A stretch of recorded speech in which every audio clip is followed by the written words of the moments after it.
Hi, sweet soul, and welcome back to the It's All Happening podcast. Today's a big one. Today, I am sharing with you what is arguably the most vulnerable episode I have ever and may ever share. It's the most vulnerable piece of my journey up until this point in my life. And it has taken me 2 years of deep processing, deep work, deep alchemization to get to this point where I feel this call, this longing, but also push from the divine to share this part of my story, because it is such a why behind the work that I do and such a potent piece of what has transpired as I've moved through the depths of my healing journey to reclaim my voice, to access my spiritual gifts, and to begin working as an energy healer and a spiritual mentor in service to the whole, in service to whoever it is that my heart and my story and my light can reach. So I'm going to ask y'all to take a second and just take a deep breath with me, because maybe you need it in this moment, and because I absolutely do.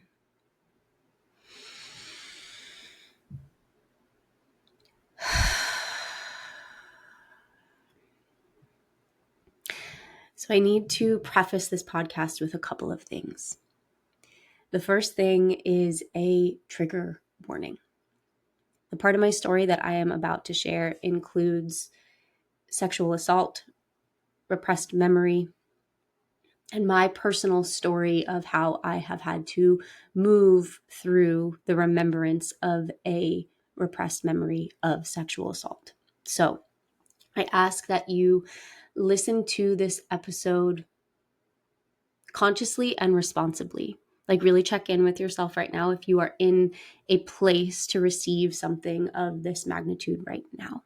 And if you are, thank you for being here. And if you are not, I love you, and maybe you will be on another day, right? Just really check in with yourself. And then my prayer and my purpose, my why behind sharing this part of my story, which has taken me 2 years to come to the safety inside of my system, to come to the strength and resiliency to be able to put this story out on a public platform in a way that I know that it has the potential to touch the hearts of those who may be going through their own similar experience. Because I have heard time and time again, as I've been navigating this journey for myself, that this is not an uncommon piece of the path of healing, right? That our minds and our bodies are so deeply intelligent that they have the power to hide things that are too big or too painful from us for years, for decades. And that when we start turning inward towards ourselves and we begin creating safety inside of our systems, we're actually opening ourselves up to the potential to have to see and sit with things that we may have not even known were there. I know this isn't everybody's path. This isn't everybody's story, but it is something that I have heard is quite common, and that I've actually walked quite a few women through since my experience in my own journey. So the purpose behind this podcast, behind sharing this, first and foremost, is for me, for my process. It feels like the closing of a chapter of some really deep, dark, heavy work that I had to do in this lifetime, and that has exponentially set me free in my mind, in my body, in my spirit. Something that was so painful and so difficult, but that had it not been for this experience, I don't know that I would be sitting here as clear in my mission and confident in my voice and grounded in my purpose and in my power, right? And then the second piece is that my prayer always, for every single one of these podcasts, whether it be one that I am recording on my own, or one that I am interviewing another incredible human being on this path of healing and awakening and spiritual actualization, is that it makes someone who may be going through their own experience of something similar, make them feel a little less alone, right? Maybe answer a few questions or ignite something inside of them that makes them feel seen and held and validated in their experience. Because the reality of this work is that no one can do it for you. No two paths are the same. But when we open our hearts and our throats to expressing and sharing our stories, we're opening up this ability to exchange realities and actually help each other heal, right? We get to see ourselves in one another, and we get to feel and activate parts and pieces of ourselves that we may not have been able to touch had it not been for either what it is that you're about to hear on this podcast or an exchange that you have with a random stranger at a coffee shop, right? We are here exchanging realities, connecting to one another, reflecting off of each other, and walking each other home. So I ask that you listen to this episode responsibly. I ask that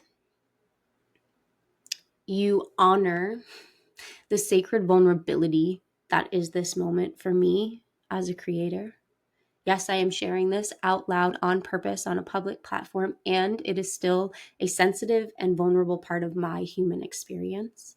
So I ask that whether you are somebody who knows me very intimately or you just know me through this platform or through Instagram, that you honor the parts of this story that I have been open to sharing, and that you keep your curiosity for any deeper details to yourself. Yeah. If you feel like you see yourself in this podcast, if you are moving through a similar but different experience, I am an open heart and an open book for you to land in my inbox, for you to email me. We can have a conversation around what is coming up for you.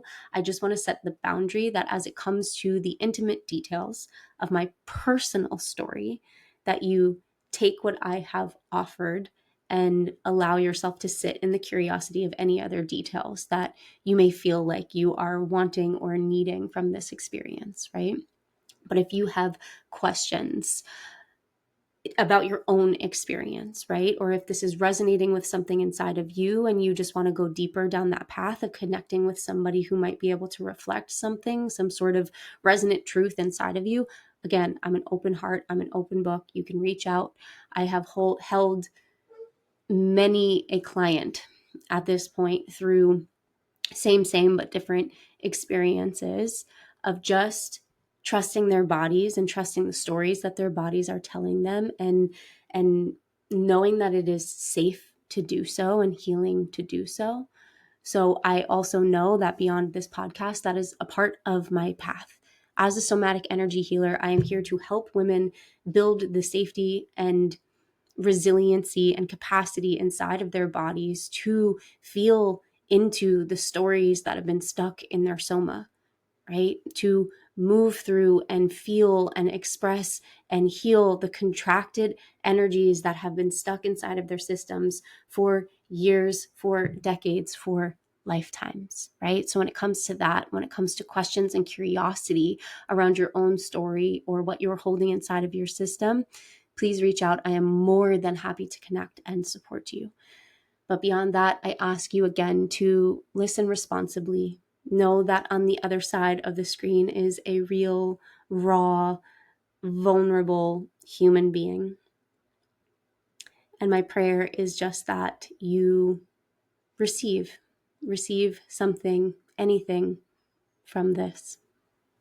Take what resonates, leave what doesn't. And yeah, I'll see you on the other side. Question of did I choose today on purpose? Maybe starting from there. I feel like I want to ask you first, how are you feeling? Knowing that you are about to share this part of your truth, this part of your story that like has not been shared since it's been unearthed? Um, all day I've been asking myself the same question and like feeling like you're supposed to be feeling something. Like it should feel so big or it should feel scary, and I think there's been parts and pieces of that that have come up of like questioning myself, am I really ready? Is this coming from the highest integrity? Is it really time? Because I've done this dance with this thing for 2 years now, before finally landing on sharing it. And the biggest thing I will say is like there's been a little bit of fear and a little bit of just like once I share this, it is claiming absolute truth around this experience, and it makes it really, it's been so real for so long, but it makes it really real. Like the hardest part for me inside of this experience has been trusting myself and trusting my story and trusting what my body has had to bring forward around it. Mm. um, but underlying that, because it's been placed on my heart by God to share this piece of myself and my story, and it's such a massive thing that informs the work that I do in the world, just an underlying like total sense of peace, of Mm. just like it is time. So, and it's just a conversation. Yeah. Yeah. Feeling the full spectrum of emotion around this, I'm sure.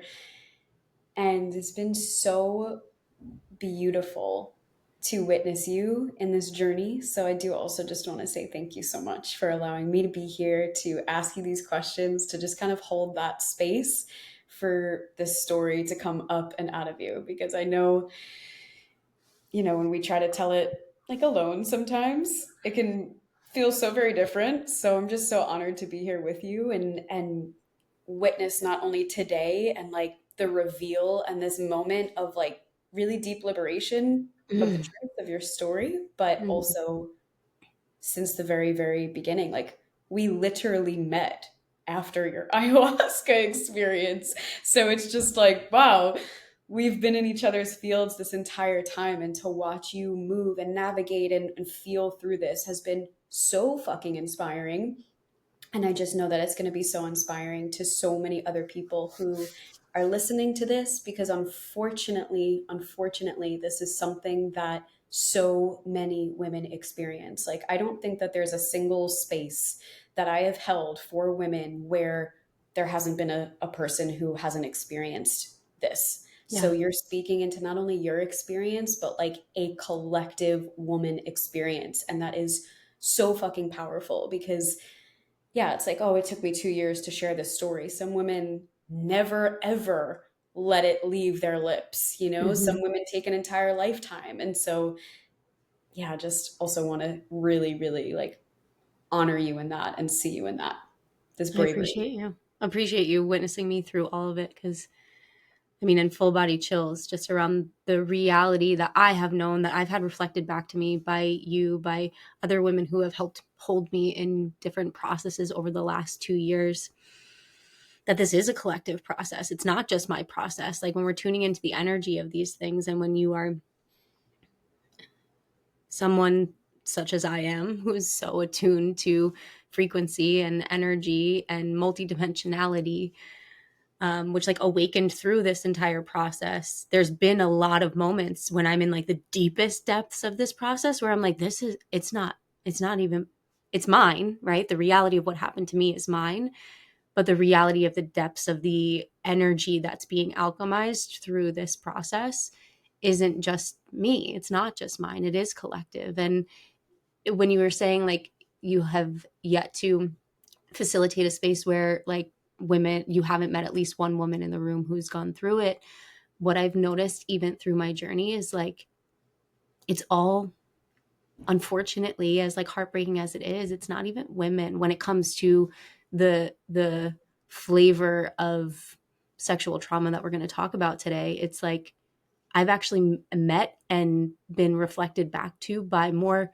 men who have had similar experiences in their spiritual journey of realizing the same thing that was repressed in them for so long. So it feels really big collectively for women, but for my specific like flavor of what it is that we're talking about, it feels really big as like the wound of childhood Mm.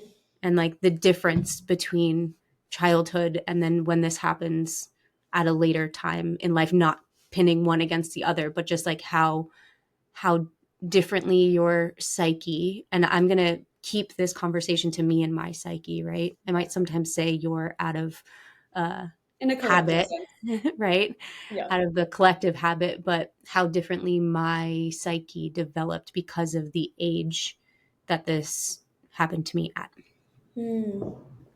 Beautiful. Thank you for sharing that. Yeah, it is this human experience. Whew. So yeah, you said that it is almost 2 years to the day that this was realized through you and unearthed in your psyche. So do you want to share a little bit about what exactly brought this forward? Yeah. It's interesting because I wasn't even thinking about ayahuasca when I was thinking about having this conversation, although I know in my process how deeply that connected, like that started the opening, right? Mm. And how interesting it actually is that I met you like days after, maybe the day after I left that retreat. And one of the first things I remember saying to you, and I'm like, kind of laughing at myself now, looking back, like so blasted open my ayahuasca. And I'm like, I feel my womb for the first time. I I remember you feel saying the that. energy in this space in my body for the very first time. I've never felt this before. And I have Mm. full body chills even saying that because at this point, how old am I now? 33. I was 29 or 30 years old, highly sexually active for years before that. And yet I'm having this realization like I've never actually energetically felt this space as like an alive thing inside of my body. Mm. And um, I'm not going to go into my story of ayahuasca because that would be a podcast in and of itself. But I do believe that that is what began the catalyst of me veering towards getting really in touch with a lot of energetic imprints that were stuck inside my body from a very young age. Mm. My entire ayahuasca journey, for the most part, was around my birth trauma, and I had a really traumatic birth, and even just having the realization of like, oh my god, even though I don't cognitively remember this, my body remembers it. And working with the spirit of this plant medicine brought me back to that place and helped me do a lot of healing around the fear and the terror of coming into this life and the trauma that I experienced through my birth.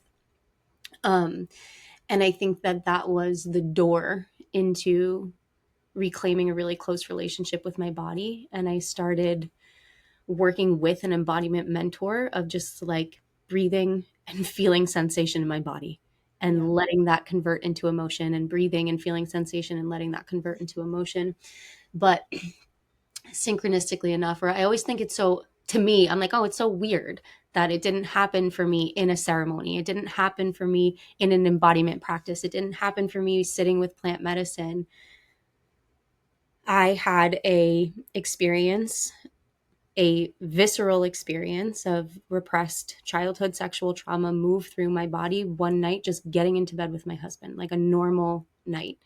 Mm. I got into bed and felt all of a sudden this insane terror just move through me. And I simultaneously understood where I was, but started to like dissociate, and a lot of energy was moving through my body, and I had been working with energy at that point, so I kind of understood what was happening, and it was just sort of like, let it process. But I kept telling my husband like, I feel terror right now, like I understand that there's nothing to be afraid of, and I am so scared. Mm. um and I'm going to spare some of the deeper details, but went into a full like 35-minute process of re-experiencing and having fragments of memories, the experience in my body fully happening, but fragments of memories, of experiences of childhood sexual trauma, and then moving into reconciling the reality that like there was the moments before that happened where I had no idea. Like, this wasn't a felt sense. I didn't have an inkling. I didn't have a knowing, Mm. no idea that this had happened to me, to all of a sudden now, okay, this full experience moved through my body. Through my body, I am experiencing, having fragments of memories, thought patterns, and like words that were said to me in moments in time, and having to now navigate, like, what does this mean? Mm. What does this mean? And what does it mean about me? And is it even possible? Is it even possible for our minds to be that intelligent at protecting us at such a young age from something that is so psychologically scarring and I also want to say, like, in reference to the nervous system, like debilitating, like too way too much too soon. Like, that's what a trauma is, right? So going through something that your little nervous system has absolutely no capacity to actually handle or understand or make sense of, and the Mm. mind being so intelligent that it just like takes it and puts it down in your body somewhere to Mm. like protect you. But also, what I can say is, while it's protecting you, it's also, that energy lives there, so it's leaking out into the way that you feel about life, the way you feel about yourself, the way you feel about relationships, the way that I felt about sex. Like, it's something that I have had so many moments throughout this healing process that I wanted to go back and be like, I wish I could just go back to before I knew this, while Mm. simultaneously building so much trust in my body and in my spiritual experience and in my life's process, that it's like it came back to me at the perfect time, because I had finally established enough safety in my nervous system and in my external reality, in my husband and in the stability of our life, to finally navigate the journey that it's taken to look at it so deeply since that moment. Mm. Yeah, I was literally feeling that piece of safety come up for me as you were just sharing, of like, it's just such evidence of the work that you were already doing, to be in your body, to feel sensation, to come home to your vessel. And it's like, when you landed here and when you created more capacity, it's like these heavier things were finally ready to come up and finally ready to be seen. Whew. Yeah. And so the question that I have for you is like, you said it was buried as a protective mechanism. And even though it was buried and not in your conscious awareness, it was still shaping your thoughts. It was still shaping your behavior. It was still shaping the way you were moving through life. So I'm super curious to know, like, what do you notice with the knowledge now of what happened? Like, what behaviors or what ways of being maybe started to make sense to you? Or where did you see that this was like influencing how you were operating? What did that look like? Yeah. Um, the biggest thing, and I think the biggest thing, and this comes from the experience of being a woman, and there's so much conditionally wrapped up in sex and being like wanted by the male gaze for women.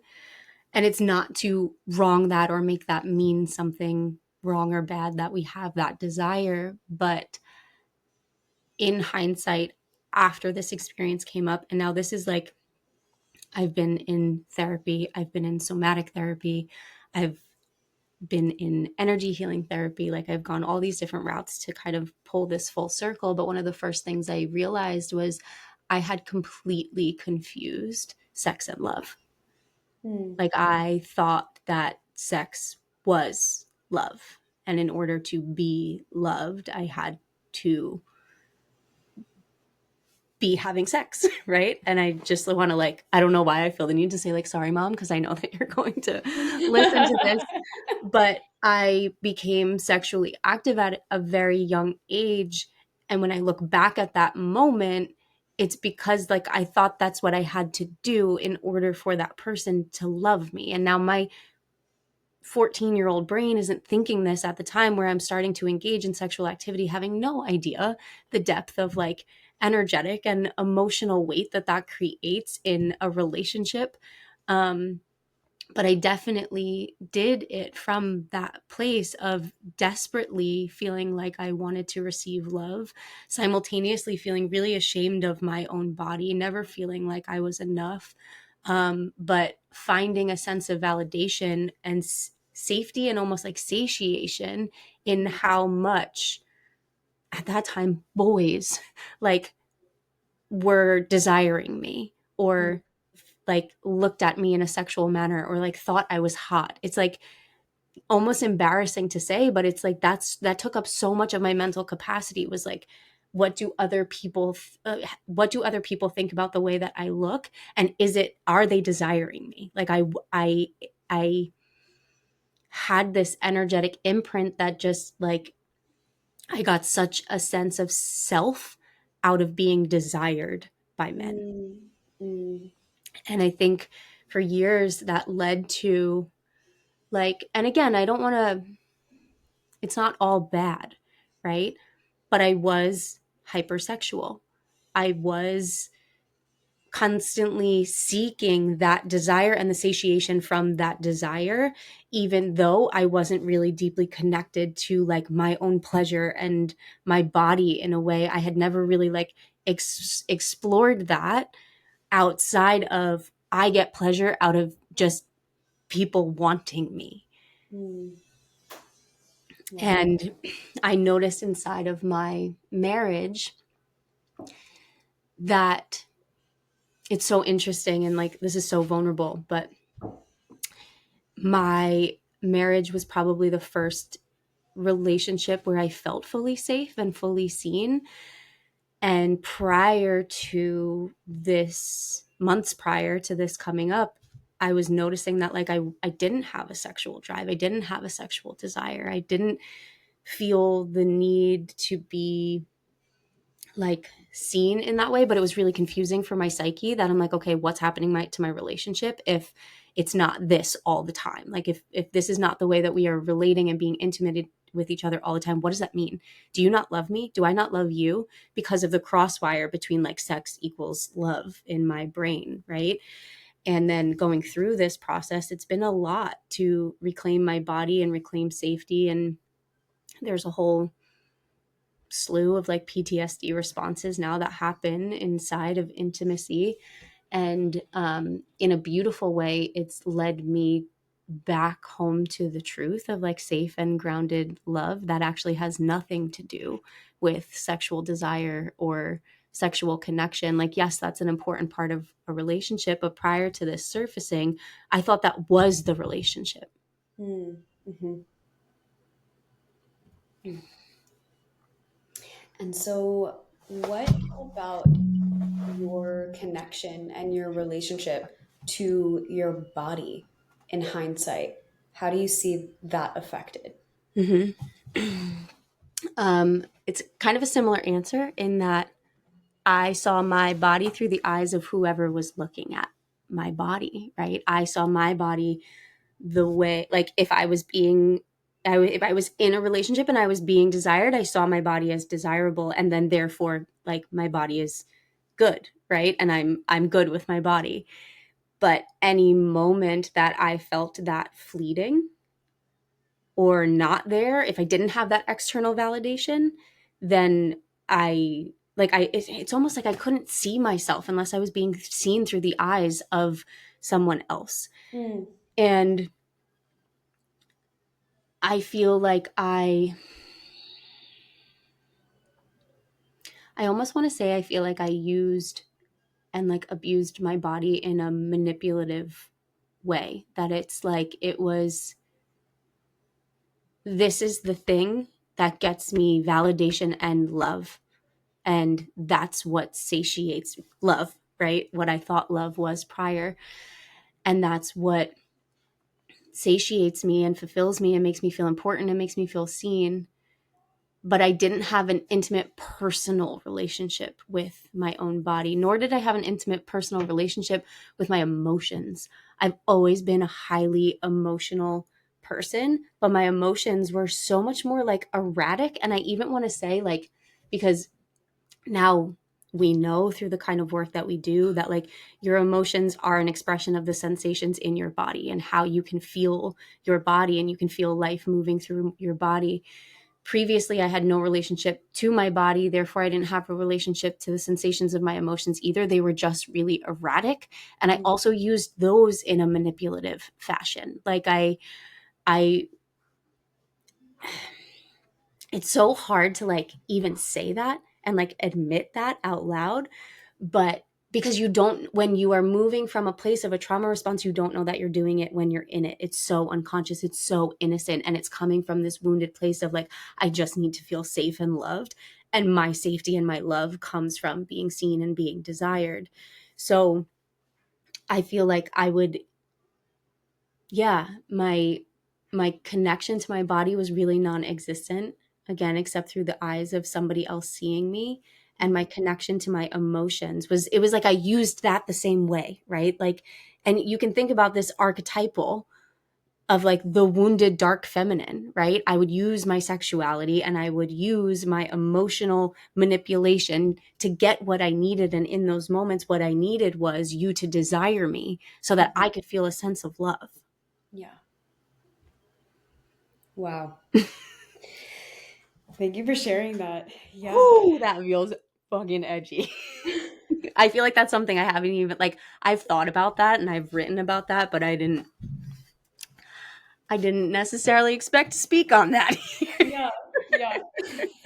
It's so beautiful what can come up when you're being asked these questions versus just sharing your story on your own accord, you know? So thank Yeah. you. And it's beautiful to like watch you just kind of like weave all of these pieces together even more like in real time. I yeah, obviously you know that I do womb work with women, and just something that I'm feeling from what you're sharing about how it affected you, your relationship with your body, your emotions, all of it. It's like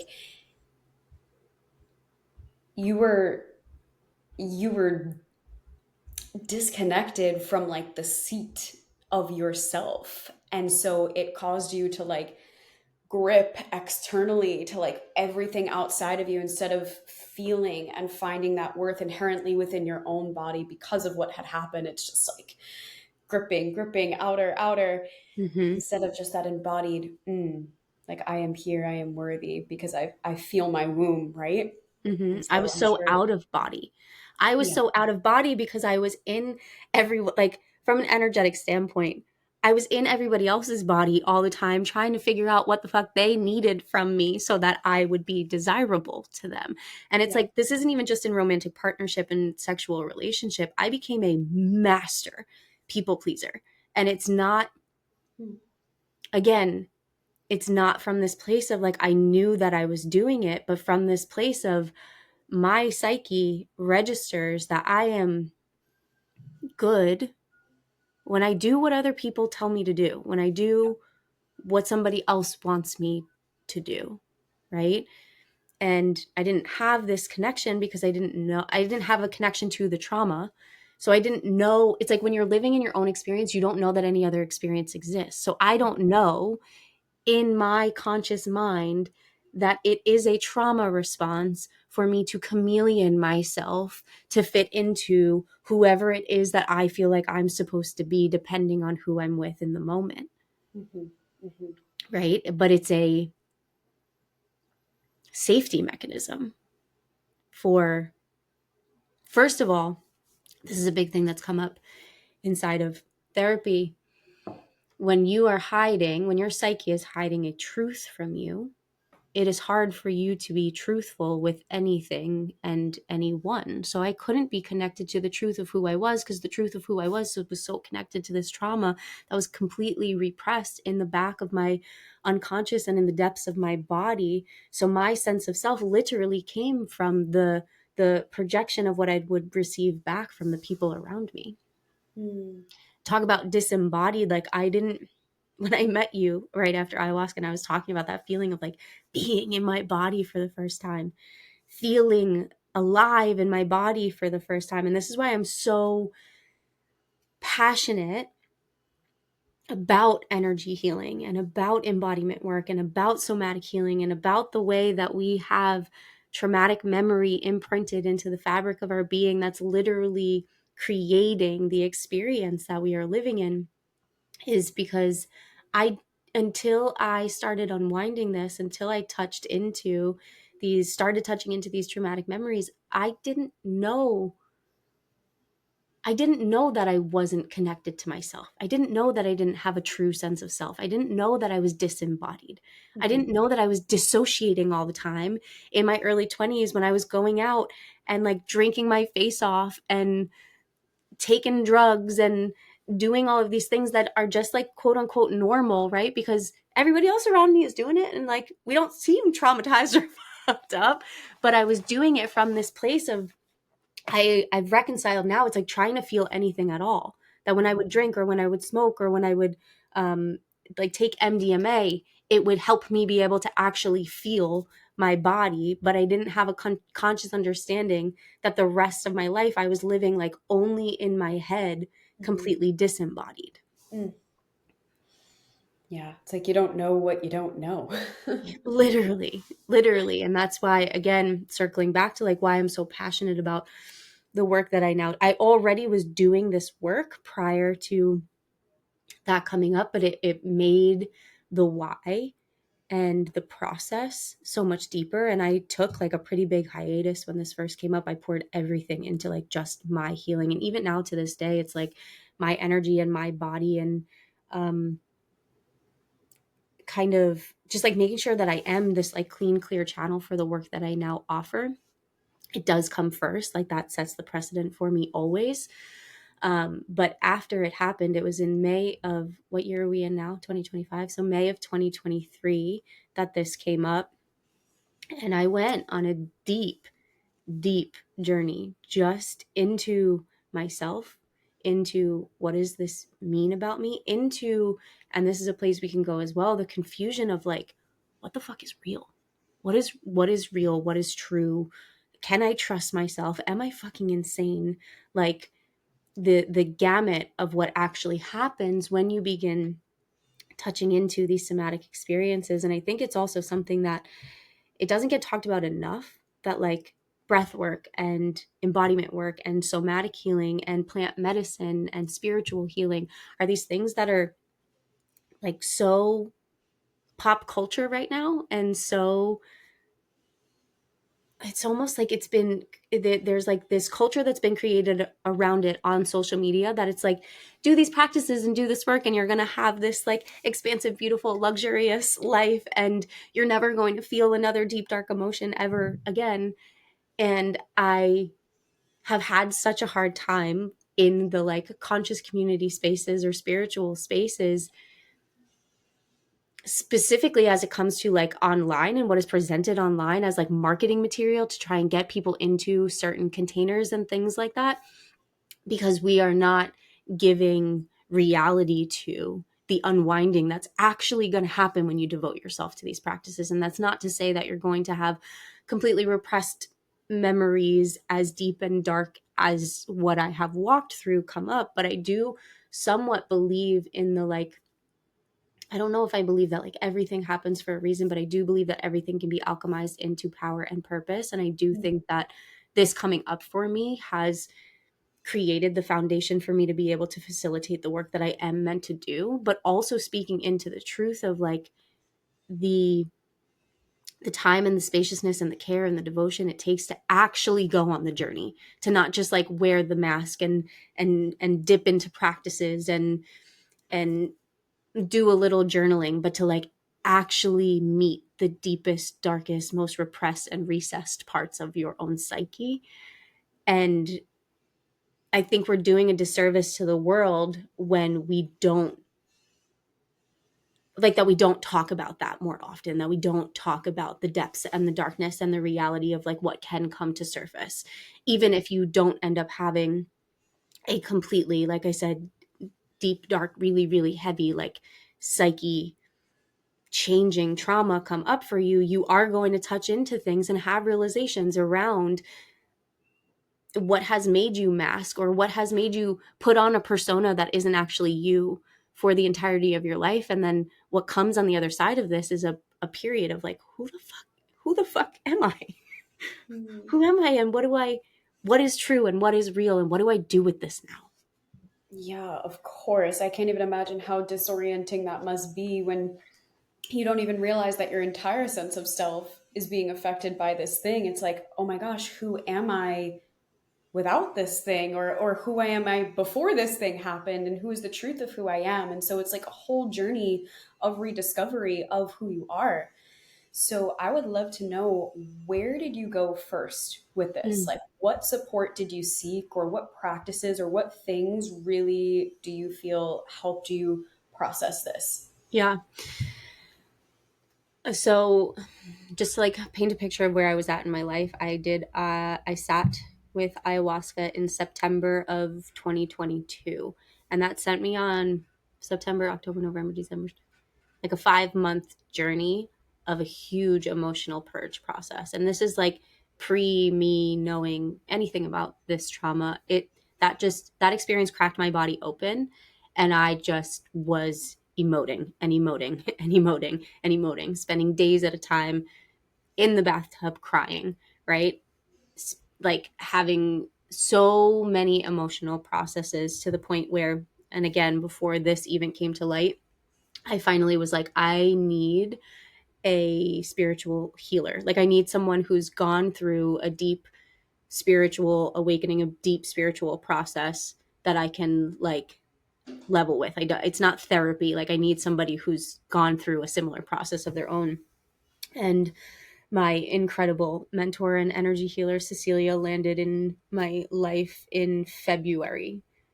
And I immediately said yes to a 6 month process. And the work that she does, it's energy healing, and she is a channel and she has all the gifts and everything. But her her biggest teaching, and it's something that I have actually asked permission for and carried through into everything that I do now as well, is just bringing you back to your own body and allowing the sensations inside of your body to just express through movement, through sound, through dance, through shaking, like whatever it is that your body needs to do, allowing your body to just do that, and learning how not to connect an emotional story to that of like, this means X, Y, or Z about me. This means I'm crazy. This means I'm broken. This means I'm depressed. This means I'm this. This means I'm that. And like really disintegrating the wiring I had in my mind about what different emotions meant about me, and starting to just allow myself to literally just feel whatever is there every single day. Like every single day I was waking up and sitting in an embodiment practice. What's here?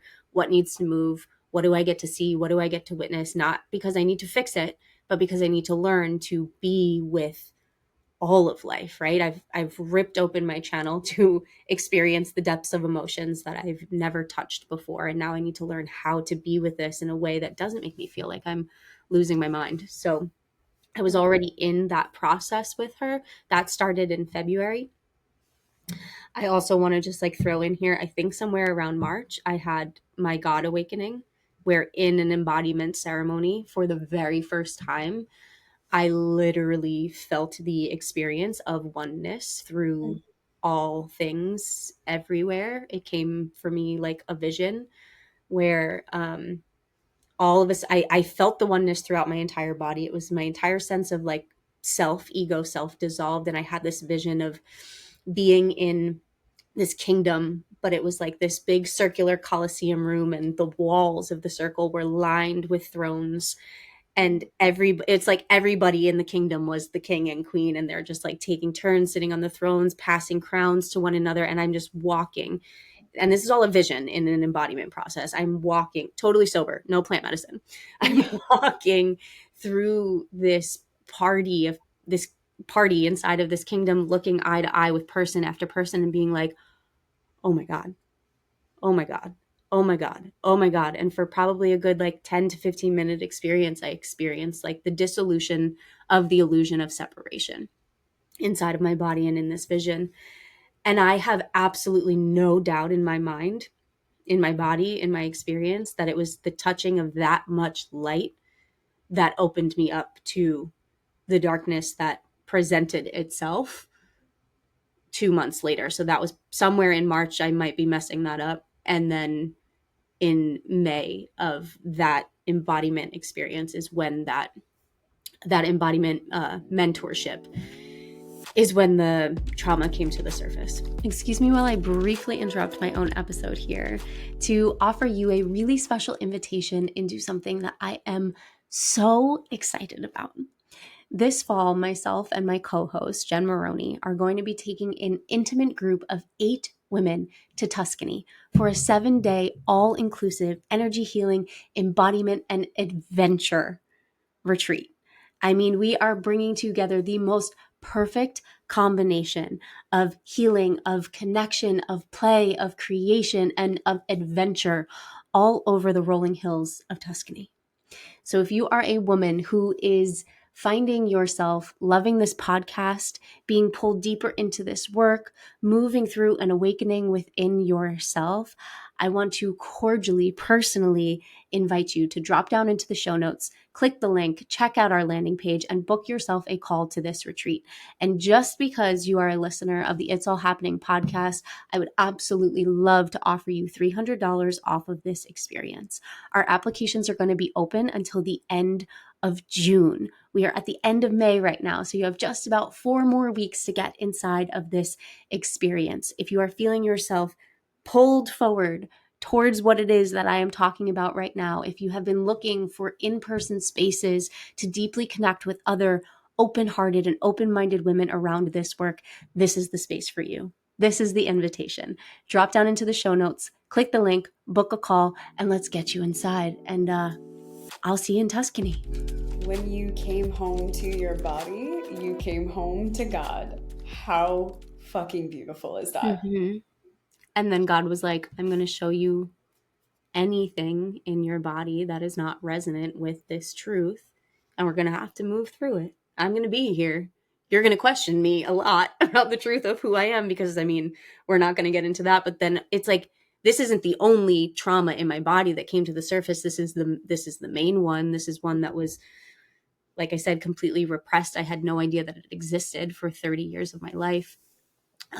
But yeah, I came home to my body and I came home to God, which is, it's so interesting now. I mean, you've watched my evolution and so many people in the audience of this podcast have as well. But around that happened in May, and it was like June or July that I launched Embodied for the first time, which was a program that came through me around reclaiming the sensations of your body and the importance of titrating as it comes to allowing your body to express and allow the energy of these contracted emotions inside of your body to express so that they can be alleviated from the system so that we can let more light in, and then the light can reconfigure and rewire and reteach you how to be in a way that is not contracted and constricted and filled with disease.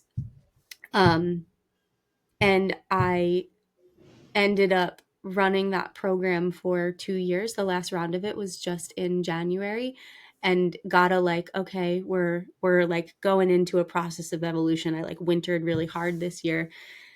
And now what's coming through, and it's coming through in so much of my content and everything that I'm writing, is just it's God embodied. Like the reality of coming home to God through your body. We're taking it a step further. It's not just, not that it's ever a just, right? That work is so huge, the nervous system healing work and getting safe inside your body and coming home and feeling the sensations. But now the like why behind that is getting even deeper from having so many experiences of God inside my body because of the willingness simultaneously over the past 2 years to meet the depths of this trauma.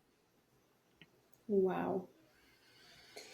Yeah, the capacity works both ways, right? It's like you don't just let an immense amount of light in, you also create the capacity to feel the darkness. And the more that you feel the darkness, the more light you can also simultaneously let in and feel that oneness with it all that you mentioned, which is so, so, so beautiful. Hmm. So, is there anything else besides just showing up in daily devotion to be in your body, to feel what wants to move through you without creating a story, without creating attachments, that you felt was really supportive in your journey? Or is that the main thing that really helped you move and process through this? It's interesting. I realized once I stopped answering that question that I hadn't answered it fully, because that was my process leading up to this trauma even feeling safe enough to come up. Yes. Yeah. So you They have, already have the tools there for you. You're like, okay, I know how to feel. I know how to be in my body, so I can just apply that to what's happening now. But yeah, yeah. where else were you guided? Um, it it took me a bit of time. I was, like I said, working with this mentor at the time, which was so supportive. Like, thank God I had somebody immediately when that experience happened to like bring it to and process with. But my journey of, and I feel like this will potentially be helpful for anybody who has either gone through or going through a similar experience. My journey of trusting my body and trusting myself and trusting that experience was pretty long and arduous. That it was like once the can was opened, there was a lot of recurring experiences of like PTSD responses in my body. Um, so I'm trying to think. At first, it was just having the support of Cecilia. And then I think I've also weaved in and out of like, I'm just going to get back to life, right? I'm just going to Mm, get back to life. And I think that that's a really normal response as well of like, okay, this big thing happened to me, but I'm just going to keep going and keep trucking. And I think there was a little bit of that at first. I am somebody who thankfully already was and am on a deep devotional path with my psyche and with my body. So a lot of it was just going in and touching into that inner child and touching into that memory without attempting to make more of a memory than there was, right? Because I think this is a really important aspect, is that the way, at least for me, that the repressed memory came back is like parts and pieces and small details. But it doesn't come back like it, for me at least, it didn't come back like a full picture memory. Like I can remember what I had for dinner yesterday, right? Or I can remember a vacation I went on and like kind of see it in my mind. It's always been more of moving through the somatics of my body, like these pops of big energetic expressions where all of a mm, sudden I kind of feel myself pulled back into that moment, and I have to let that part of me process her fear and her pain. um, mm, but doing a lot of inner child work at first, of just calling her home and calling her back and making her safe, and calling her home and calling her back and making her safe. And it wasn't it's been so many journeys with that aspect of myself. um I have worked with our dear friend, incredible Chinese medicine doctor, healer, acupuncturist. She has been such a light for me along this journey and held this really beautiful reflection for me. I actually went down to, I mean, I went down and lived with you for 4 weeks, to do some deeper healing around this specifically, and this as it related to my fertility as well. And we can get into that next. But yeah, finding I feel like what's more important than just like my story of what I did is like anybody who's listening who might be going through something similar.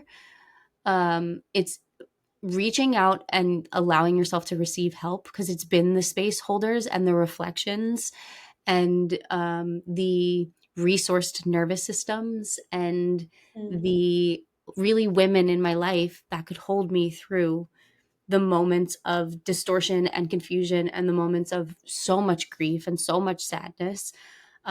Because as you can imagine, this snowballed into affecting so many areas of my life. Like it affected my intimate relationship. It affected my relationship to my body. It affected my relationship to my sexuality. Like there were just so many parts and pieces that needed to be reconciled with. But um, finding a mixture of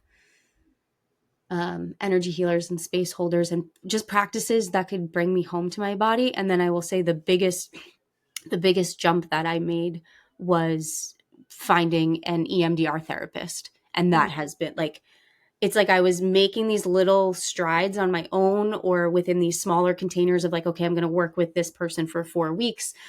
I went into a womb wisdom and womb healing like group program for 6 months that was led by another dear friend of mine, Emma. And that was really illuminating. But the biggest transition I made was once I went into weekly one-to-one therapy, where I now had this contained space where once a week I'm sitting down and we are working with this part of my nervous system that still feels so contracted or so unsafe. So that would be like my biggest recommendation, is not to wait on going into therapy. I don't know why I did. I don't know if I just felt like, looking back, I have no idea. I had such a support system of women who could hold me in certain ways, but that felt like completing the full picture was once I found my therapist. And and she helped to like validate for me. I think there's also this, maybe for me there was a resistance around like more like Western modalities, right? Because I'm so deep in the spiritual space. I was almost hesitant of like, I can get all the healing I need from acupuncture and from energy healing and from kind of the more like esoteric nature of healing that I'm so steeped in. Um, but what actually reaching out to a therapist and having a like grounded EMDR psychotherapist on my side was her being able to reflect back to me the well of knowledge she has about seeing other cases like this, and like validating my confusion, validating the part of me that didn't want to accept the truth, validating the part of me that would come into therapy one week and be like so open and certain and clear and grounded and trusting in my experience, and then would come in next week and be like, I don't know what is real. What if I'm making all of this up? What if it's not true? What if my brain is doing this to me? um and having her kind of steadily be that reflection of like, yeah, that's what happens when you've been traumatized. Like that is a real root symptom of what it is that you are walking through reconciling inside of your body and inside of your psyche. So Mm. yeah, it's a lot of finding what's going to work for you. But the biggest piece is like just not being afraid to reach out for help and invest in that help as well. Like I've invested a lot of time and energy and money to this, because it's like, what is more important than this, you know? So Of like, course. It's shaping your whole reality, your whole perception of life, how you move. Yeah, it's like nothing is more important than that. It's not just like, here's my life, and then here's this thing that happened to me, and then I'll like deal with that, in its own time. It's like, no, this is the underlying root of everything. Nothing could be more everything, important than, it's not separate from anything else in your life. So literally. yeah, emphasizing that. And even hearing you say like, oh, I don't know why I reached out. I don't know why I didn't reach out sooner. For me, I mean, it seems super clear that like you have to accept your experience to a certain degree to reach out to another person. So it's like not even just being afraid, not only just being afraid, but like, whoa, if I reach out to receive help about this thing, then that makes it even more real. Just like you here in this podcast speaking about it makes it even more real. It's like that acceptance of like, okay, this did happen to me, or whether or not I actually even know if this did happen to me, I am experiencing something inside of my body. And so validating yourself and taking that seriously. I think it was Lexi who shared it with you, where you were just bringing that fear to her of like, well, how do I know that this actually happened? And how do I know that this is the truth? And she was like, you'll never know. But what's real is that you are experiencing these sensations of this experience in your body. So that is real. In the Mhm. very, very least, that is real. And I think that that was just such an important part of your journey that you've shared with me. Like when you shared with me that response, I was like, holy shit, that is so fucking powerful. Yeah. Yeah. And a big part of my work with Lexi was like, that having that reflection of like, there was a big period of time where I went through this depth of acceptance of like, I may never know. And that is incredibly frustrating and incredibly disorienting and not at all satiating to the ego, Yeah. right? To just come into this place of acceptance of like, I don't know about the physical, tangible reality of that moment of when this trauma happened, right? Something that was reiterated to me time and time again, though, is that like your body is telling you a story and you get to choose do you trust your body or do you not trust your Mm. body? Oof. And if you don't trust your body, like, what does that do for you and why not? And if you do and from like a really neutral space, if you do trust your body, what does that do for you? And like, And and it took me a long time. Like there was a big chunk of my journey where I was playing in the like, okay, I may never actually get any kind of confirmation, right? Because I'm also not going digging for it. Like I'm not, I'm not making this external effort. I mean, I've talked to the people closest to me. I've talked to my parents, like, but I'm not seeking confirmation externally, if that makes sense. I'm seeking confirmation internally. And that's been a really important part of my process. I'm not wow. seeking like validation or what is the word I want to use? I'm not seeking like justice, you know? Um, I, and it was actually only incredibly, incredibly recently because having such a depth of understanding of how trauma gets trapped in the body, there does come a time as I'm continuously having uh, like PTSD responses, right? And there's been a big gap of time. Like they used to be very close together, like it was kind of happening all the time, or I was having big emotional purges. I was feeling really out of control of my emotions around this thing, and just feeling like, what if I never feel okay again? What if I never? I don't know, right? What if this never? There's no end to this like darkness that's purging through my body. Um, but understanding what I do about the psyche and about energy as a somatic energy healer, I understand that when there are big expressions of energy, it's because something is trying to get our attention, right? If it didn't need to move, if it didn't need to express, it wouldn't. So it was actually only incredibly recently that I had gone a really long time. I think my therapist reflected back to me like about 6 months without having any kind of like trigger or response, not trigger, any kind of big episode around it. And um, then recently I had one, but it was from such a different perspective and such a different perception than I've ever had before, where I was in a very similar process to the one that I explained the night that the memory first came up. Only this time, while I was allowing my body to just like be in that and to express, there was this layer of my consciousness that was witnessing it. That was like, we know what to do with this. Like, you're okay. You can just experience this. You can let it move. And then that aspect of my consciousness as it was happening, and I mean, externally, I'm viscerally like heaving, crying, like as if I'm in that memory again. That same level of my consciousness at a certain point just went like, hey, God, are you here? And God was like, yeah, I'm right here. Just let it move. You've got it. You know what this is. You can trust yourself. And that allowed me to drop into my body even deeper. And like, I literally felt this like deep excavation of like, okay, God's right here. So I can go even deeper into this thing and I can like Mm. really let it move. And I also just want to pay so much love and respect to my husband who has had to hold and witness every single one of these moments. And he had his hand on my chest, and it's like his voice was another layer of consciousness kind of rewiring, right? Like, you're here, you're safe, no one's hurting you, nothing's happening, it's okay.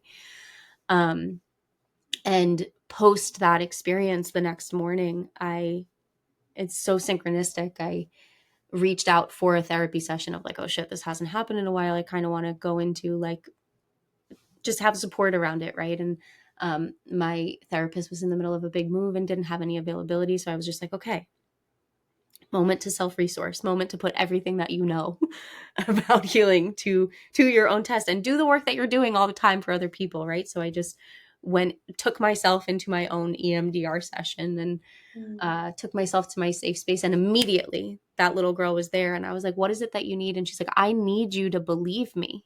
I need you to, like, this stops once you believe me. Oh my goodness. Yeah. Wow. That's so powerful. Holy shit. I just got full chills. Whew. And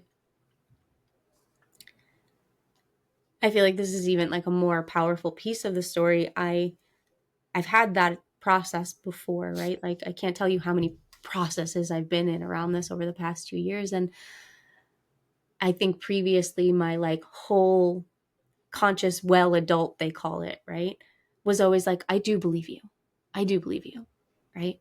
Because that's what I'm supposed to do. And in Mm. that moment, I actually let myself, I was like, I believe you when I'm clear, when I have clarity. But there are moments where I am so confused. And that is so scary. And I'm sorry that that makes you believe, like, makes you feel like I don't believe you. I want to with everything in my body. I want to. And this is a real reality for me as well. And she just looked at me and was like, it's okay. It's because I was really confused when it was happening too. So it's like the response that I'm having, even outside of these PTSD moments, is like, I don't know, I see it as this like literal alchemization and recalibration of the energy that's been stuck from those moments in all of the ways. Um, and from that moment, there hasn't been, it was like I came into this acceptance finally. That interaction happened between me and this inner little one. And then I went into this really big pocket of grief of like, oh my God, this part of my psyche that doesn't want to believe that it's true, that gets stuck in the confusion. It's because she has to go here and grieve the reality that like we used to know a life where this didn't happen. We like up until 30 years old, I had a life where this didn't happen to me because my psyche was so intelligent and kept it hidden. And this part of the process is accepting that like I will never know a life where I didn't experience this trauma. And I will never know a life where I don't maybe have certain responses or things that happen inside of my psyche because of this thing that I have to accept that happened to me. But I stopped suffering from it today because I'm choosing to trust myself and accept that, like, this happened to me. It wasn't okay, but I'm okay. And that came from that like recurrence of a PTSD response and having that new level of consciousness that was like, you know what's happening and you know how to deal with this and you're safe and it's okay. And it just like blew open my consciousness and my awareness on a new level and layer of the actual reality of liberation, which is acceptance of life itself in all forms, Mm. right? Light, dark, heavy, ecstatic, terrifying. The capacity that I've built over the past 2 years to really find like peace in all of that. Mm. And I found so much freedom on the other side of that experience where now it's like, I don't know, when it first happened again, there was a slight brief moment where my ego was like, fuck, you haven't, like, this hasn't happened in 6 months. Why, like, are we backslide? Like, what's going on? And it's like, Mm. no, I'm finally now at this piece where like I feel safe enough to go in here and I feel safe enough to reconcile with this last, I am saying right now and claiming right now this last little piece, and also in full acceptance that like as long as it takes, and it might be the entirety of my lifetime, that I deal with those responses or these little moments of trigger and fear and certain things that I have to like talk myself of like what's real and what's not. Mm. And I'm okay with that. Mm. And like that's where the freedom lies. That is such a powerful point. The intention of healing is to find acceptance and find peace and acceptance, not to make it go away. Yeah. And I feel like that was something that I feel like that was the layer that you were experiencing when you stayed with me in Costa Rica and you had explained to me like there's the energy of this experience inside of my hip. And it's like you process it, you give it space, and then it just goes right back into your hip. And I know that you were frustrated with that. You were like, when the fuck is it going to go away? When is it not going to go back into my hip, you know? And to see you in that moment, to see you now, it's such a different energy of like, this is a problem that needs to be fixed. This is something that I need You to need to get figure rid out of. how to make it go away versus, oh, this can stay with me for the rest of my life and I'm accepting that it's here. Like, And like wow. I just want to like layer that with so much love and gentleness and softness for anybody now or at any point that might be listening to this and going through something similar or at a different place inside of your experience, because Mhm. you told me that 2 years ago. I'd be like, go fuck Yeah. yourself. Like you just need to accept. Just Yeah. accept. Yeah, Yeah. And I'll like that's that toxic plus of like once you just accept it, yeah. because Yeah. the journey of any trauma healing, like no two journeys are going to look alike. No two psyches are the same. No two processes are exactly equal. No two traumas are exactly equal. So while we can be like guiding lights and neutral spaces, and like that's the truth of being a space holder, right? Is like now what I feel from this journey is I've created so much spaciousness inside of my own nervous system that like I can hold somebody in something equally as dark and torturous as this experience has been for me, because I have the space to be able to do it. Not because I'm going to tell you A, B, C, and D, and then you're healed, Yeah, which is right? what Like, people this are is the usually looking step-by-step for. process. Mhm, Yeah. mhm. But I can be a neutral space to reflect back to you, like the entirety of your experience is safe and it's okay. Mm, And you mm, are okay inside of the entirety of your experience. And that was actually something prior to this happening, I think. Um, that Cecilia, my energy healing mentor, offered me, because I remember distinctly, and I think it was before the trauma came up, maybe not, being in an embodiment ceremony, and the whole time I have my hand on my shoulder, because the way my tension patterns in my body from particularly this trauma and like other things lie on the right side of my body, so it's my right shoulder and my right hip, that like when I'm in an activated emotional state, one of those two places is usually really sticky for me. Um And actually, the month before I signed on with Cecilia, my hip was so bad that I was like limping the pain inside of my hip. So, like, I want to speak to that as well, the actual physical manifestation of these sorts of things inside of the body. mhm, mhm. Um, but I remember one embodiment process where I was like forcefully trying to rip energy out of my arm. Like I'm in a meditative state, right, in my embodiment experience, and I am like ripping down this arm just with this feeling of like, just get out of me, like, just get out of me, go away. And at the end of that experience, she was like, so what were you like, what was happening for you there? And I was like, I just feel like I'm trying to get it out. Like I'm just trying to get it out. And something so beautifully she reflected to me in that session was like, we have to start looking at energy and the alchemization of energy as a process of witnessing, not fixing or getting rid of, and Mhm. witnessing with the energy of like, even if this takes a lifetime, I will just be here and I will hold you, and you can express however you want to express, even if it takes a lifetime. And I was like, this might take the rest of my fucking life. And now I'm like, even if it takes the rest of my life, because it's Mm, not something that's wrong, like the pain, the tension that shows up in my shoulder or the tension that shows up in my hip, it is not equaling that there's something wrong with me. There's just something in my body that's communicating with me. yeah, And and go your ahead. body's your body is doing what it needs to do. It's like, it's not only is it not wrong, it's so right. It's like how your this is how your body can hold this energy. This is how your body can process this energy. So like this gratitude of like, thank you. Yeah. Thank you for this. Thank you for holding this, Yeah. and this other piece that was coming up as you're speaking is, we can often approach our healing journey, whatever we're healing through, with this energy of force, of like, okay, we want to heal this thing, we want to be on the other side. And so oftentimes like we approach it with like, okay, how can I get through this, how can I get to the other side? And there's like almost this violence in that energy, where like the body and your psyche and your heart, it does not want to be forced, it wants to just be met. And so just like, that's the energy that you're speaking into for sure, of like, oh, I'm learning to just meet what's here. I'm learning to meet myself exactly where I am today in my healing journey, instead of forcing or thinking I should be farther along or thinking I should already be through this. And like that alone is healing. Like that Hmm. alone is the healing, truly.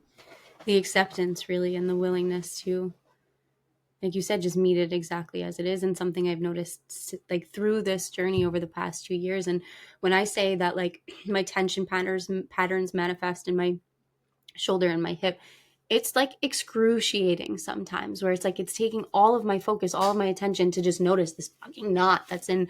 And like, why can't I just, what am I, how do I have to move, and who can massage me, and how many fucking needles of acupuncture can you just stick right in there and get rid of it?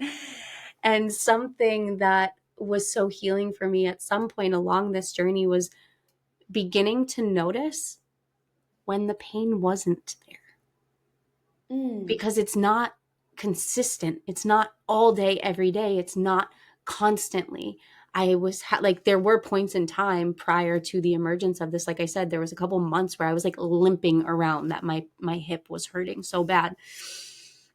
But as I've healed, and as I've alchemized, and as I've paid so much attention to these areas in my body and the emotional patterns and how and when they show up, I notice that it's not all day, every day that it's there. And so now I focus so much awareness on like, when it's not there, what does that feel like? And what is the state of being that I'm in? And what is the state of mind that I'm having? And what is the energy I'm surrounded by? How am I moving through my life? Right. And not from this place of like, I need to make sure I'm perfecting all these things all the time so that I don't feel that, but just accepting that there are moments in my life where my energy feels really calm and I feel really safe and I feel really good in my body, and wow, like that pain's not there.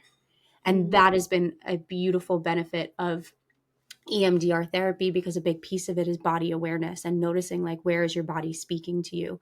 And I'll have moments where like I come into a therapy session, the first thing we do is a body scan, and she's like, how are you feeling? I'm like, good. Like, I feel great. And then we get into talking about something, and then my shoulder starts talking. And I'm like, oh, it's there. And then we'll go in and we'll have a conversation or whatever has to come up around it. I'll have a bit of a process, and then it'll dissipate and it'll go away. So it's like coming into this really beautiful relationship and understanding with like, just because it comes and goes or it waxes and wanes doesn't mean that you're doing something wrong. Like it's the expansion and the contraction that has to happen in order for, obviously my highest goal would eventually be, right, to be have a pain-free body, and I really believe in that, and I trust in the wisdom of when my body's trying to communicate something with me, of like, you're holding something in your psyche or you're holding something in your heart, there's an emotion that needs to move here, and that's how my body speaks to me Mm. about releasing that tension. Mm. Yeah. This other point has been wanting to come through now as you're talking. I just think that it's so important, especially when you're healing from sexual trauma. Your intentionality in being like, I am going to go into this intentionally and I am going to create space for this daily is such a beautiful part of true healing, because when we don't actually create the space, it's going to come up in moments that you don't want it to come up. And especially with sexual trauma, it's like you can re-traumatize yourself again and again and again, because it's just coming up without your consent, and then it's like, oh fuck, this is here and I don't want to deal with it, versus the energy of like, this is my sovereign choice to choose to bring this up right now and to create space for this to move through me. And it's that reclamation of choice, which is Mm-hmm. so important. So yeah, I also just wanted to reflect that too, of like your bravery to be like, this is so fucking uncomfortable, but regardless, I'm going to devote myself to creating the space, and I'm going to process this. I'm not going to allow this to like have a life of its own where I feel like I'm not in control anymore. It's Mm-hmm. so important. Which is, I'm so grateful to have been in the place I was at in my healing journey when this did like make itself known to me, when it did move through me, because I already had such a connection to and passion for meditation and parts healing and all of that, right? Like I it came up at the time that my body was ready for it. But I look back to the self I was before my healing journey, and it was coming up, and like it's so interesting with a repressed trauma, because you don't know, like there's no awareness of, oh, that's what's coming up. But I can look back now at so many relational dynamics and ways I was acting and seeking and numbing and just like this. I notice it now. It comes into my awareness. It's actually really interesting. And I feel so grateful in this moment that I can talk about this with like so much spaciousness and so much confidence, that the way that my, um, we'll call it like episodes or PTSD recurrences happen is like there's a formula to it. And part of the formula, or one of the things that happens prior to a wave of this energy moving through, is I feel this insatiable, almost like emptiness, where I am like, I need to be entertained. I need to be filled by food. I want to smoke. Oh my God, I don't drink. Why do I want to drink right now? I've had moments where it's happening where I'm like, I want to have, like, I don't want to have sex, but I want to have sex. What a weird sensation. And it's this reaching for like anything outside of myself to be filled by.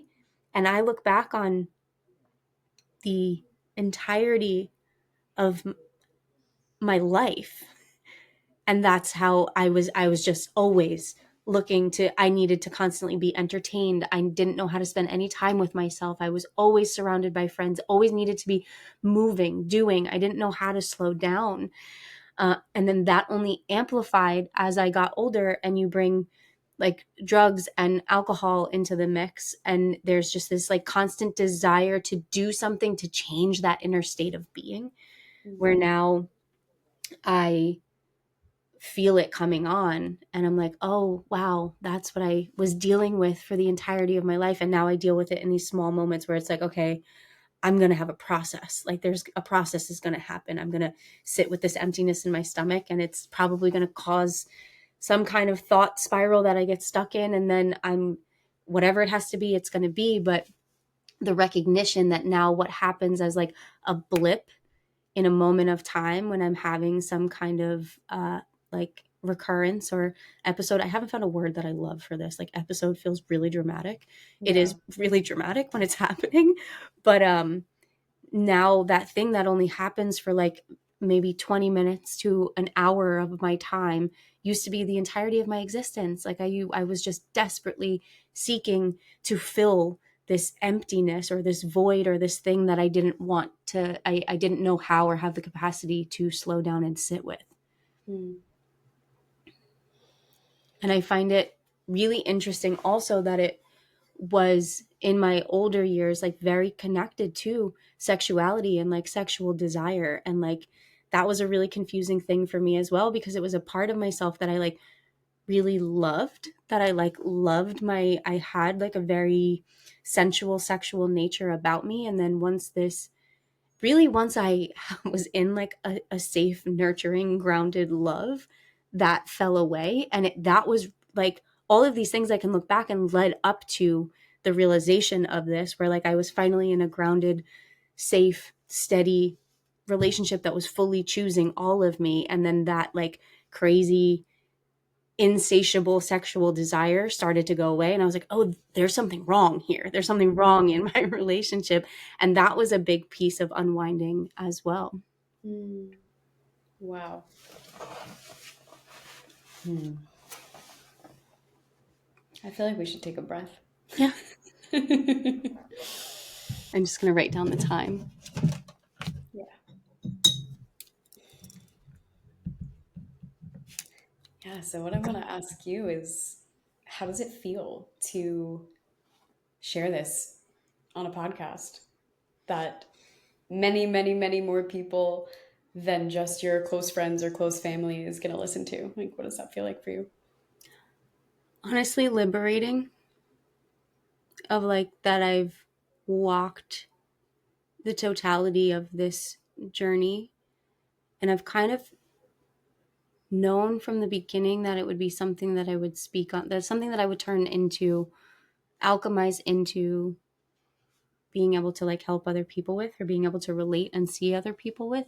And it's already happened in my healing spaces, not even by, this is the first time I'm publicly speaking about it. I've touched here and there, I think, on like posts or other podcasts that I was uh, recorded on, and like had mentioned like childhood sexual trauma maybe. Um, but it feels like empowering and freeing to have walked enough of this journey and held it so close to heart and had this kind of all going on behind the scenes in my life as I continued to become the space holder and the healer that I empowered healer that I am today. Mm. Um, yeah, I don't know. I thought it would feel really frightening, Mm. but I'm really not. Like it's like I've met with all of that fear. I'm not afraid anymore. I'm just grateful and simultaneously hopeful to be able to be a space for women who are going through things like this. And I think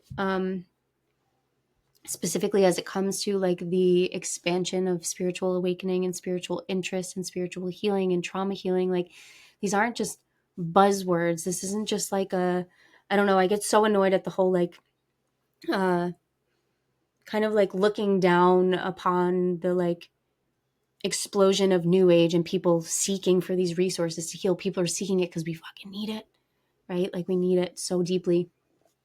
And yeah, I don't know, I feel empowered by the journey I've been on and the foundation that's laid for me to be the woman that I am, but the healer and the space holder that I am now, because the only reason I am who I am is because I've allowed myself to go to those depths again and again and again and again. And very naturally, I've already found myself being like, I mean, you know how God works, connected to women who need to be seen in something similar. And I think it's a really important piece of this, like I said, this flavor of a trauma where it's like something that you didn't know Yeah. resurfaces, which is very common in plant medicine. It's very common in somatic experiencing. It's very common for the body to hold on to things that we didn't either we didn't even know affected us or we didn't even know were there. Um, and I think an important piece of this like flavor of trauma is having the reflection of somebody who's been through something similar, not just somebody who can hold space, but somebody who has been through the nuance and the confusion and the distortion of like what this kind of does to your psyche. Like anything else in this realm, right? It's like we seek out the people who have literally walked through the fire of what it is that we need to move through. And I just feel really grateful for the ways that God has moved to help me use this in a way that's like powerful and transformative for other people. Mm. Beautiful. And so, what is your biggest advice to any woman or any person going through or experiencing what you have experienced? What would you have to say to them? The first word that comes up is grace, like giving yourself so much grace and space to simply be with and witness yourself. And like you will have days where you feel perfectly fine. And then you'll have days that feel like, oh my God, where does this end?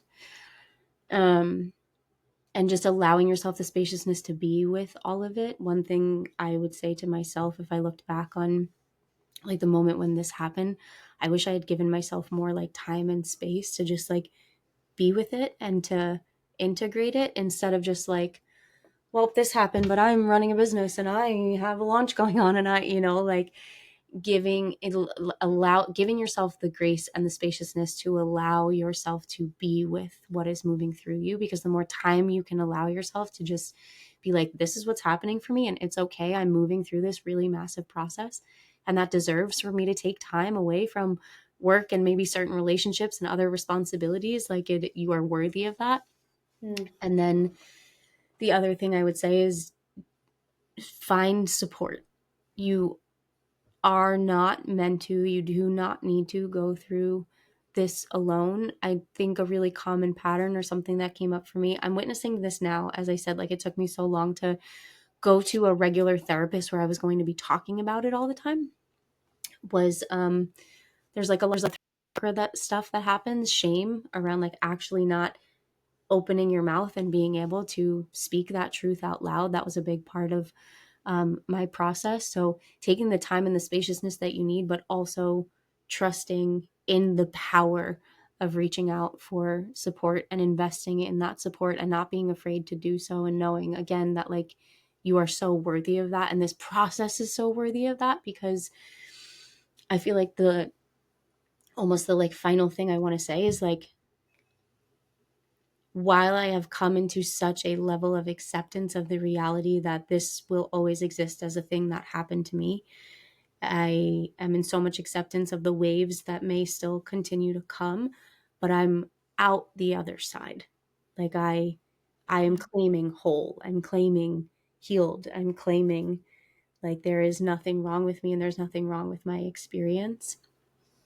Mm. And that is what feels the most healing and the most liberating. And I would not have gotten there if it weren't for the support that I've reached out to in friendships. I mean, like you have held me through processes, and in facilitators as well. It's just, yeah, I it's so weird to look back now and say that like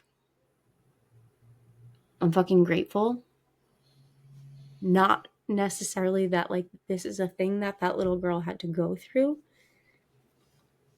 but that it laid the foundation for me to go through the process that allows me to stand in the embodied, confident, articulated, like God loving woman that I am now. Mm. Amen. Amen to that.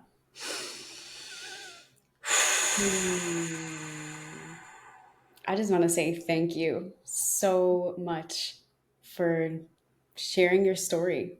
And I hope you really feel the amount of healing that had to happen for you to sit here rooted in your body, share your truth with such confidence and yeah, just such grace. I really see you and I love you so much. Thank you. Yeah. And thank you for being so willing to do this with me. Like, no, not even a little bit of hesitation around, like, this is, God has put it on my heart, but I Yeah. can't do it by myself. I tried. Totally, totally. And yeah, I just got chills the entire time listening to you speak because the amount of parallels that I feel between our stories of healing, even though we've gone through something drastically different, it's not even remotely the same journey, but it's so very similar. There's just so many times I was like, wow, she's just such a mirror. She's such a mirror for me.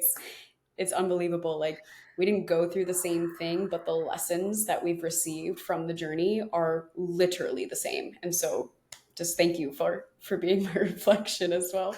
And it was like almost at like parallel at the same time as well. I don't know. As you're saying that, I'm like, our differences and our individual stories are so beautiful. I'm not even going to put important on them. Like I think a couple months ago I would have said are so important, but like healing is healing is healing is healing. So of course, like that, I don't know. I'm gonna get like really quantum and esoteric for a moment, but it's like I can see the patterns of frequency as it comes to the things that hold us in separation from Mm, source. And like when I say like healing is healing is healing is healing, everything that we have to heal through in this body in this lifetime is to heal that wound of separation so mm, that we can come home to God inside of our bodies, and to know that we are whole and that we are perfect and that there's nothing wrong with us and there's nothing wrong with our experience and there's nothing wrong with any of the sensations in our body. And is it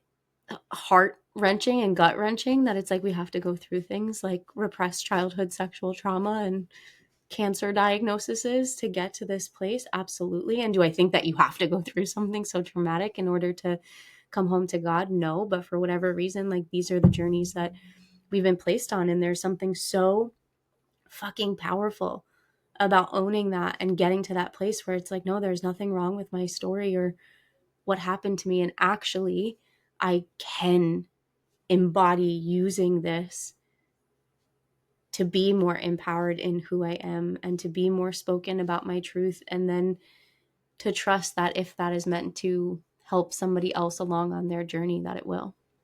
Mm. And I have no doubt that we will probably sit in these same spots and have this same conversation about your journey very soon. Yeah. Mm. For sure. Mm. Oh, thank you so much. Thank you for holding space for this. Thank you for every single person listening to this at any point. Yeah, Mm. I think that's all I got left for tonight. I love it. I feel complete too. From the absolute bottom of my heart and the deepest depths of my soul, thank you for being here. Thank you for listening. Thank you for experiencing this part of my story and being a part of this process for me. As much as my prayer is that it touches the hearts and the ears and gets into the hands of those who would benefit from hearing it, this was also such a massive, massive piece of my own internal ceremony. So I just appreciate you so deeply for being here, for listening, for resonating.